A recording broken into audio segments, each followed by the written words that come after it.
to me, retail shops is the big one. People are saying, you know what, I love Profit First, but I need something that's more specific toward inventory management, what's out there, and they are on their own accord, or sometimes through me, discovering Profit First for Contractors and loving it. But the funny thing is your book, you're the first one to say, you know, dude, I messed up the launch. I totally effed it up, Mike.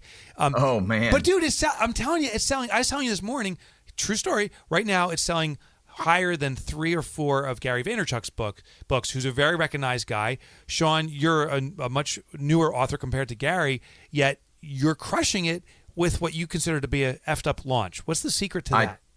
Oh, okay. So here's what it is. And I think I should write a blog post or something about this, how to F up your book launch and still crush it. And here's what it was. So here's probably one sort of secret that I figured out is I was about a month late publishing this thing than when we originally had talked about it. I wanted to be out like everybody else before Thanksgiving so that people can order it and have it as Christmas gifts, right? Yeah. So all real authors, all good authors, and people that know what they're doing try to stick to that schedule. Yeah. Well, I'd never written a book before. I had no idea. So writing the book was not that bad. Editing it, revising it, getting it published on Amazon and designing book cover, all of that kind of stuff. Oh my gosh, that was horrible because I was learning how to do all of that stuff. So here we are. It's literally Christmas Eve. And I'm sitting in a hotel in Nashville. We're visiting family. And I'm like, I've got the book out there. It's published. You can get it on Amazon, but I haven't announced it to anybody. Some people started buying it. And so that I let it kind of go. I wouldn't say viral, but I wasn't publishing it because I didn't have the PFC website up. I didn't have my email set up and all of that kind of stuff. So here I am, Christmas Eve, sitting in a hotel in Nashville and saying, I've got to send something out. And I'm like, okay, there's going to be some people sitting around on Christmas morning after they open gifts. Everybody's going to get on their phones. They're going to check the internet later on in the day. So maybe I'll get a couple of book sales, and this will be a good time that I can at least get my email blast out. What I think I figured out is because all really good authors published a month before, nobody is pushing their book on Christmas Day. So if you publish and push your book on Christmas Day and no one else is buying anything, if you just get a couple hundred orders, then you'll shoot up to number 1 on every list that you're categorized in. And that started happening. My wife was like, oh my gosh, honey, you're number 1 in home and design and construction. Then we looked at number 1 hot new release in accounting and number 1 new release in finance. And I was like, babe, this is going to last 12 hours. Screenshot everything.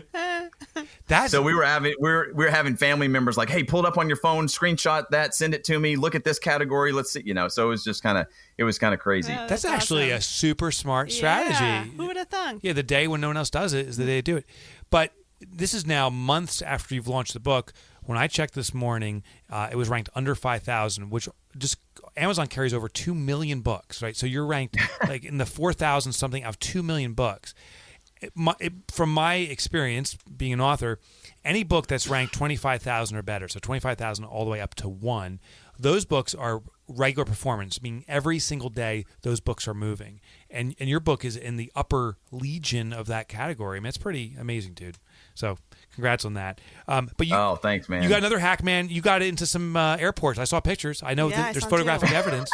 And I even made a suggestion, which I want you to share. Once you share the strategy, share the suggestion I gave to you to sell even more, if you remember what that was. Okay, so I travel a lot doing my speaking gigs and that kind of stuff. So I spend a lot of time in airports. And I'm always checking out the airport bookstore because I'll find myself taking a picture of those books that are displayed in the front shelves there of the bookstore, because they're always usually really top sellers in there. And I like to read a lot of books, or I listen to a lot of books. And so when I got my book published, I thought, man, how do I get into airports? And I was like, well, I don't know if I'm breaking any TSA laws or any federal laws or whatever, but I mean, I've got to imagine people accidentally leave stuff in airports all the time. Sure. So what if I accidentally left my book in the bookstore in airports?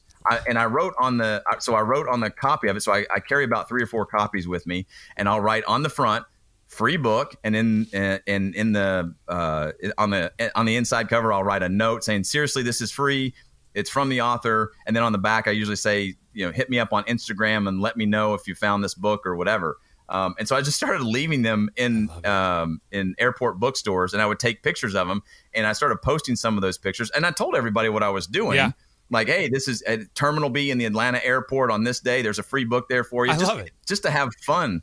Just to have fun with it. But what my audience saw, I started getting messages saying, "Man, you're killing it. You're crushing it. That is so awesome." They missed the fact that they didn't realize that I put it there.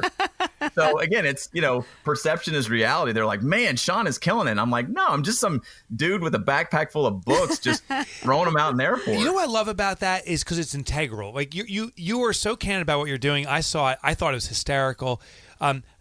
You're not the first to put books on bookshelves, and I've seen authors go into airports, put it in there, but their positioning is really there, and they're like, "Look, my book's there," and it's a ruse. Mm-hmm. Yours is absolutely candid. It's fun. It's true, and people that skim over it, well, that's their own decision. Now, Shawn, I did share a technique because I wanted you to start moving more books more quickly. What was the Kelsey doesn't know? I gave you a very specific tip to follow. I hope you're doing it. What was it? Yeah, you said. On the note that I left, just say it contains pornographic images. I said may contain pornographic images. Oh, yeah, sorry. May contain pornographic images. That will double